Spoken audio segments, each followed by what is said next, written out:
नमस्कार दोस्तों, मेरे YouTube चैनल पर आपका स्वागत है।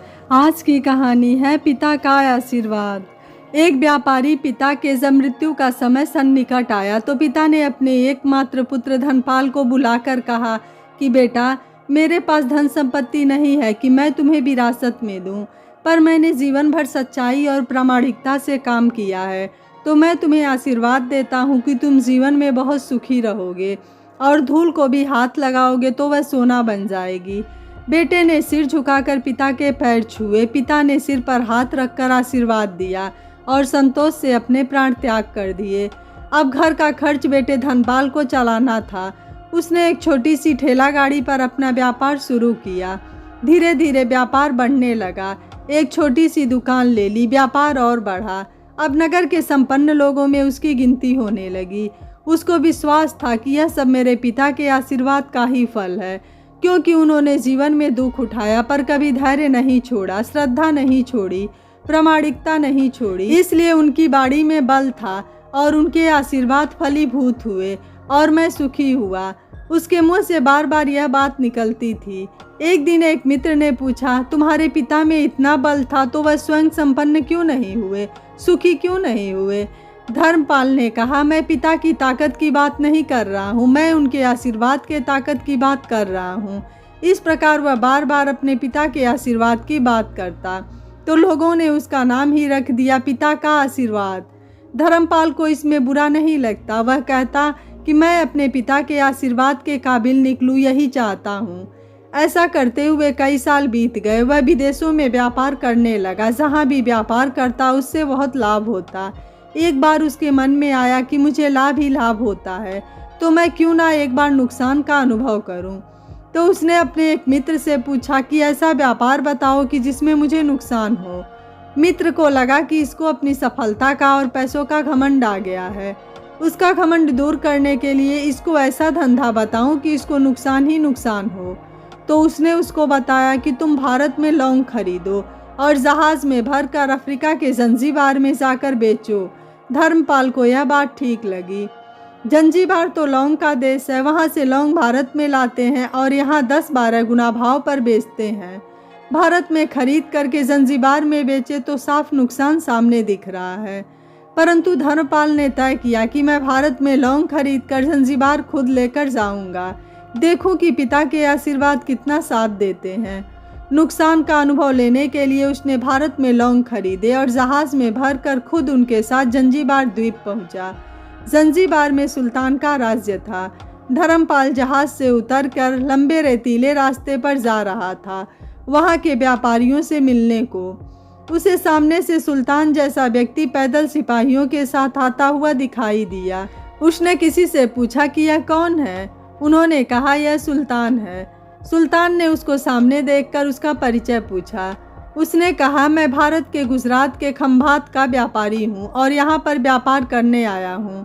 सुल्तान ने उसको व्यापारी समझकर उसका आदर किया और उससे बात करने लगा। धर्मपाल ने देखा कि सुल्तान के साथ सैकड़ों सिपाही हैं, परंतु उनके हाथ में तलवार, बंदूक आदि कुछ भी न होकर बड़ी बड़ी छलनियाँ हैं। उसको आश्चर्य हुआ। उसने विनम्रतापूर्वक सुल्तान से पूछा, आपके सैनिक इतनी छलनी लेकर के क्यों जा रहे हैं? सुल्तान ने हंसकर कहा, बात यह है कि आज सवेरे मैं समुद्र तट पर घूमने आया था, तब मेरी उंगली में से एक अंगूठी यहाँ कहीं निकल कर गिर गई। अब रेत में अंगूठी कहाँ गिरी पता नहीं, तो इसलिए मैं इन सैनिकों को साथ लेकर आया हूँ। यह रेत छान कर मेरी अंगूठी उसमें से तलाश करेंगे। धर्मपाल ने कहा, अंगूठी बहुत महंगी होगी। सुल्तान ने कहा, नहीं नहीं, उससे बहुत अधिक कीमती वाली अनगिनत अंगूठी मेरे पास है, पर वह अंगूठी एक फकीर का आशीर्वाद है। मैं मानता हूँ कि मेरी सल्तनत इतनी मजबूत और सुखी उस फकीर के आशीर्वाद से ही है, इसलिए मेरे मन में उस अंगूठी का मूल्य सल्तनत से भी ज़्यादा है। इतना कह करके सुल्तान ने फिर पूछा, बोलो सेठ, इस बार आप क्या माल लेकर आए हो? धर्मपाल ने कहा कि लौंग। सुल्तान के आश्चर्य का ठिकाना नहीं रहा। यह तो लौंग का ही देश है सेठ, यहाँ लौंग बेचने आए हो? किसने आपको ऐसी सलाह दी? ज़रूर वह कोई आपका दुश्मन होगा। यहाँ तो 1 पैसे में मुट्ठी भर लौंग मिलते हैं। यहाँ लौंग को कौन खरीदेगा और तुम क्या कमाओगे? धर्मपाल ने कहा, मुझे यही देखना है कि यहाँ भी मुनाफा होता है या नहीं। मेरे पिता के आशीर्वाद से आज तक मैंने जो धंधा किया उसमें मुनाफा ही मुनाफा हुआ, तो अब मैं देखना चाहता हूँ कि उनके आशीर्वाद यहाँ भी फलते हैं या नहीं। सुल्तान ने पूछा, पिता के आशीर्वाद, इसका क्या मतलब?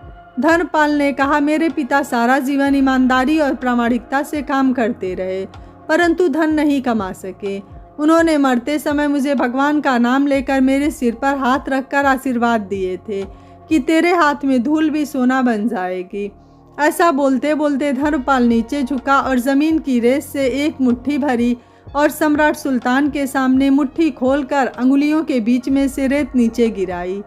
तो धर्मपाल और सुल्तान दोनों का आश्चर्य का पार नहीं रहा। उसके हाथ में एक हीरे जड़ित अंगूठी थी। यह वही सुल्तान की गुमी हुई अंगूठी थी। अंगूठी देखकर सुल्तान बहुत प्रसन्न हो गया। बोला, वाह खुदा, आपकी करामात का पार नहीं, आप पिता के आशीर्वाद को सच्चा करते हो। धर्मपाल ने कहा, फकीर के आशीर्वाद को भी वही परमात्मा सच्चा करता है। सुल्तान और खुश हुआ, धर्मपाल को गले लगाया और कहा, मांग सेठ, आज तू जो मांगेगा मैं दूंगा।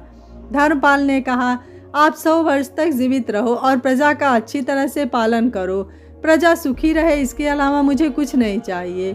सुल्तान और अधिक प्रसन्न हो गया। उसने कहा, सेठ, तुम्हारा सारा माल मैं आज खरीदता हूँ और तुम्हारी मुँह मांगी कीमत दूंगा। इस कहानी से हमें ये शिक्षा मिलती है कि पिता के आशीर्वाद हों तो दुनिया की कोई ताकत कभी भी तुम्हें पराजित नहीं होने देगी। पिता और माता की सेवा का फल निश्चित रूप से मिलता है। आशीर्वाद जैसी कोई और संपत्ति नहीं। बालक के मन को जानने वाली माँ और भविष्य को संवारने वाले पिता, यही दुनिया के 2 महान ज्योतिषी हैं। माता पिता के आशीर्वाद से बढ़कर दुनिया में कोई ताकत नहीं है। उनके आगे तो भगवान भी नतमस्तक हुए हैं। अपने बुजुर्गों का सम्मान करें, यही भगवान की सबसे बड़ी सेवा है। आपको यह कहानी कैसी लगी, आप मुझे अपनी राय कमेंट बॉक्स में ज़रूर दीजिएगा।